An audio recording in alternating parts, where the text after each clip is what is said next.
Sejak akhir 2022, muncul isu tentang nasab Saada Ba'alawi. Ada seorang berinisial IS, dia membuat satu tulisan yang dia klaim sebagai sebuah tesis, dan di situ dia banyak bicara tentang nasab Saada Ba'alawi dari sisi sejarah terutama, yang kemudian dia mengambil kesimpulan yang bertolak belakang dengan yang dipercaya oleh masyarakat pada umumnya. Kemudian saya tertarik untuk mengkaji apa yang dia tulis. Tentu banyak saya muat di kanal pribadi saya. Dalam 2 tahun ini banyak fakta yang sudah terkumpul, dan apabila kita tengok ke belakang akan banyak sekali hal-hal yang mengejutkan yang akan kita lihat. Apa itu? Mari kita saksikan bersama. Habaib dalam operasi hitam. Media sebagai senjata utama pembentukan opini publik. Kenapa menjawab isu itu sangat penting? Hypnowriting dan Cochrane, apa itu? Ada hal menarik yang saya rangkum dari ulasan Haryoko R. Wiryo Sutomo, seorang konsultan psikologi dalam forum expert sharing tentang literasi digital di kantor Kementerian Kominfo beberapa waktu yang lalu, di mana beliau menjadi salah satu pembicaranya. Sebagian besar netizen tidak menyadari bahwa konten-konten, status-status, dan meme-meme di media sosial yang menimbulkan kontroversi memang didesain secara khusus untuk memicu perdebatan, percekcokan, silang sengkarut orang ramai. Targetnya menciptakan segregasi sosial. Segregasi sosial adalah pemisahan kelompok sosial yang didasarkan pada keragaman etnis, agama, dan ras.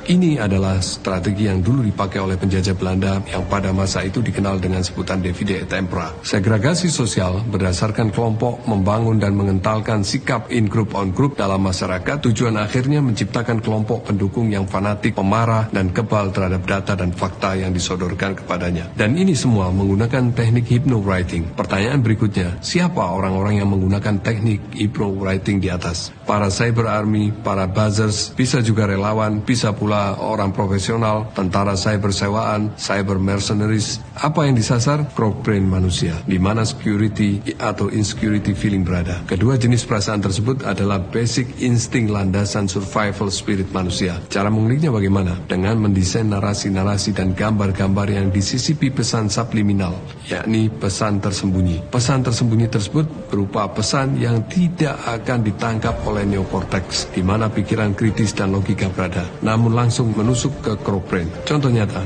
apa yang jadi target menggembar-gemborkan isu baalwisasi makam, yaitu rasa takut akan kehilangan sejarah, rasa takut sejarah leluhurnya diklaim orang lain, rasa takut tokoh-tokoh Nusantara tidak memiliki sejarah. Konsekuensinya, reaksi primitif pun akan langsung terpicu pada Cochrane, merasa terancam, dan hampir semua orang tidak memahami bahwa reaksi primitif Cochrane tidak dapat dihadapi dengan data. Silahkan Anda berbusa-busa menyajikan data dari sumber-sumber yang kredibel. Percuma. Kenapa? Karena data hanya bisa dicerna oleh otak modern, neokorteks, bukan oleh Cochrane. Lalu bagaimana menghadapinya? Kita harus selalu menyajikan data. Hanya saja kita harus sadar bahwa data tersebut tidak untuk mereka yang kebal data, tapi untuk memelihara kewarasan orang lain yang masih mengedepankan neokorteksnya untuk berpikir. Dinamika Ba'alawi, variasi jumlah, oknum, persebaran. Tidak ada angka pasti jumlah populasi Ba'alawi di Indonesia, namun diperkirakan sekitar beberapa ratus ribu. Mereka seperti umumnya masyarakat Indonesia. Ada kalangan ulama, ilmuwan, anggota TNI, Polri, PNS, karyawan swasta, atlet, doktor, dosen, guru, pengusaha, pedagang asongan, pengemudi, gojek, bahkan pengayuh becak pun juga ada. Mereka bermukim di hampir seluruh pelosok Indonesia, mulai dari Sabang hingga Merauke. Mereka hidup damai berdampingan dengan semua lapisan masyarakat. Target operasi.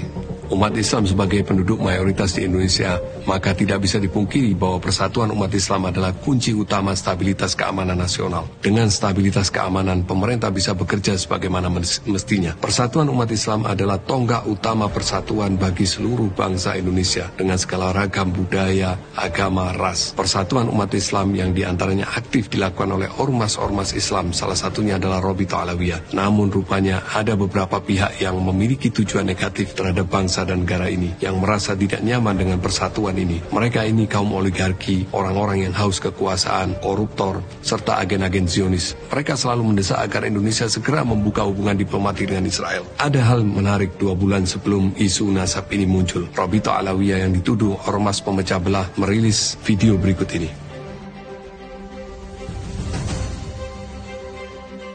Kita semua khususnya umat Islam, terikat kewajiban untuk memelihara bukan hanya ukhuwah Islamiyah, tetapi juga ukhuwah wataniyah dan ukhuwah basyariyah.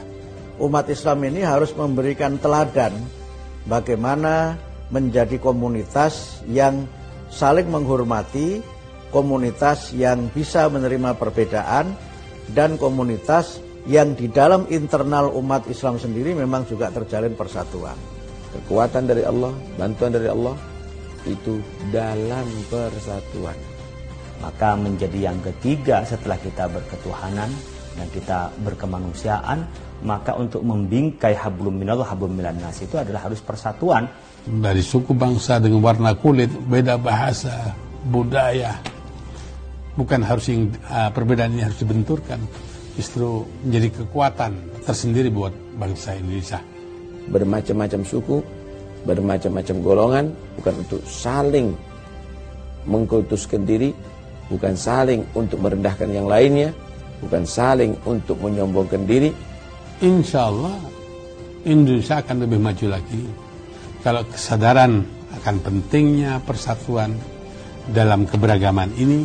Maka persatuan Indonesia itu berarti menerima, mengakui adanya keragaman, kemudian memberikan ruang bagaimana agar keragaman ini tetap bisa berkembang sebagai kekayaan kita.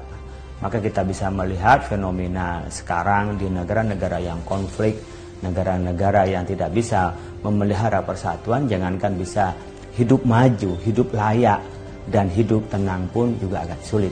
Maka persaudaraan di antara sesama anak bangsa, persaudaraan di antara sesama umat manusia adalah kewajiban kita semua untuk terus memelihara dan menjaganya.